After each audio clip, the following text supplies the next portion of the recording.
What's up guys, check out this crazy thing. This is a very interesting airbag style floor jack sent to us by Vevor. This can hold 6,000 pounds or 3 ton and it can lift up in a crazy short amount of time. This is a very interesting product. I'm going to tell you why I've been using this more than my regular floor jack. Let's get started. So Vevor reached out asking for customer feedback on some of their products, and we chose this product because we wanted to try something different compared to our existing floor jack. Know though that they did not pay us to produce this video aside from any affiliate commissions, so all the feedback in this video is our honest opinion based off of experience of use and testing the last few weeks. Now when this thing is fully compressed, it's about 5 inches tall, meaning you can slide it under your car between 5 and 6 inches very easily. You get this rubber puck on top of here aligned with your subframe easily, and then you flip this green lever.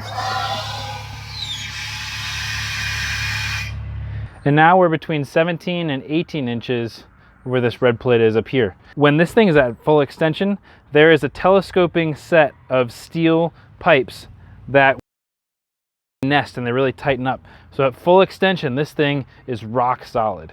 And as long as you have your air valve shut off down here, it's not going up or down. This is a very strong lift for your car. Now, as for safety when using this jack, you're still going to want to make sure that you're on level ground with your car and that you're still using wheel chocks, because until this thing is fully extended, air is still compressible, so it can still go up and down a little bit, and the center telescoping rods are not fully nested. So as you can see, with very little effort, it still has a lot of swivel to it.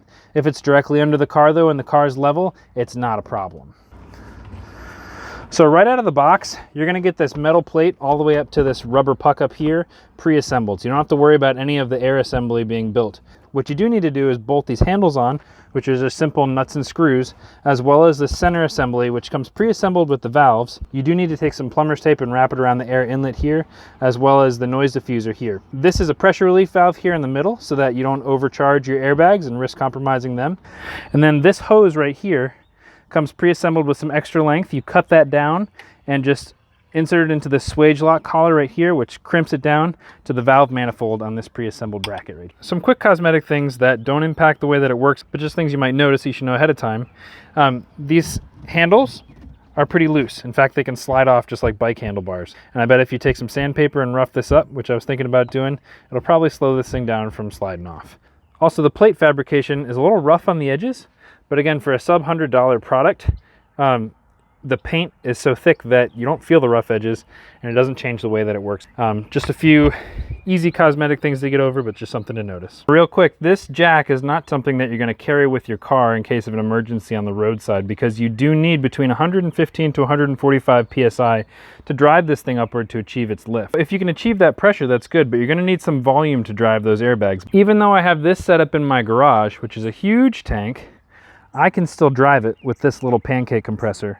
And just one of those pancake charges is basically enough to provide one major lift all the way up to 17.5 inches if I wanted to. So in other words, you can get away with using a little pancake compressor like this, but just know that you're probably going to need to recharge your pancake compressor between every lift of using this air jack. Another thing that I love about this is its size and its weight. If you compare it to my conventional floor jack that I've been using for all these jobs so far, just look at the amount of space required with that long handle versus that little jack. That little jack's also 35 pounds versus my floor jack, which is probably closer to 80 pounds. So just to show you how it works real quick, I'm gonna get my jack stand lined up with the arrow right here. I'm gonna get my air jack positioned just under here. I have my hockey puck on here still because of the way that our subframe is. And the beauty about this lift is that you don't have to have it crank all the way up. I can see what I'm doing and get it 80% of the way there, reposition it, get the rest of the way, reposition it, and now I can open it and have it lift all the way up. If you think this video has been interesting or helpful in any way, please consider giving us a thumbs up, as it helps us out for the YouTube algorithm. This is lifting up the whole side of the car. All right, so now I'm gonna get my jack stand in place here. I'm gonna release the pressure with the red valve. I'm gonna shut off the green and open the red.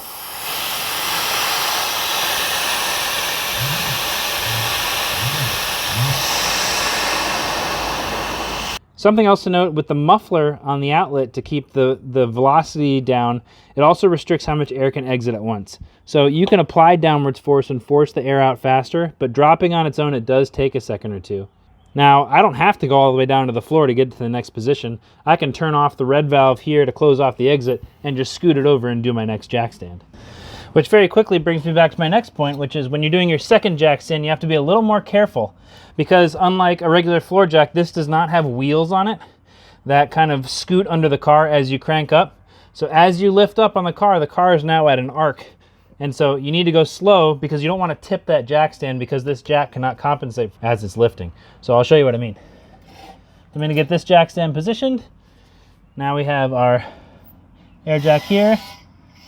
I'm going to get it really close. I have my hockey puck on there. I'm going to contact the subframe. I'm going to lift up slowly.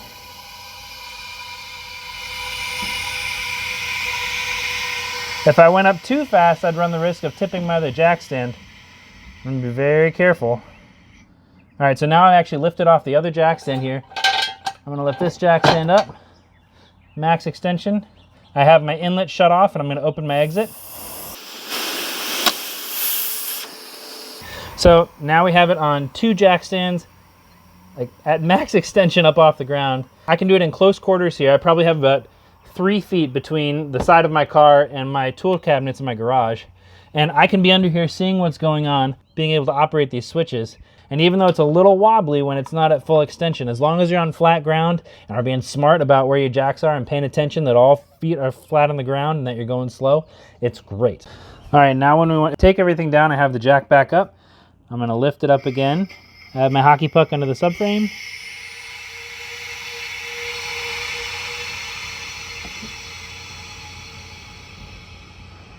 And now it's lifted off both jack stands. I'm going to shut off my air in. Remove this jack stand.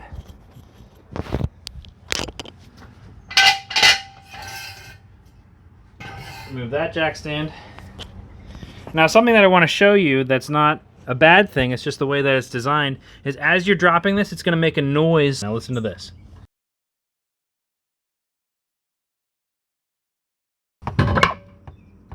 That clunk that you heard was one of those steel posts as it dropped down when it collapsed. And it sounds like a big clunk, like something's broken, but it's not. It's just the pieces falling back into place when it's at rest. So don't be alarmed by that. That's just the way that the internals are. I slide it out of place, and now, aside from pulling out the wheel chocks, I'm ready to go. All right, so overall, this is a really cool and compelling product. I'd encourage you to check it out. I got a link in the description below using code SAVEMORE5 to get you an extra 5% off on the Vevor website. So thanks for checking it out. Let me know what you think in the comments below, and I'll see you there. Thanks.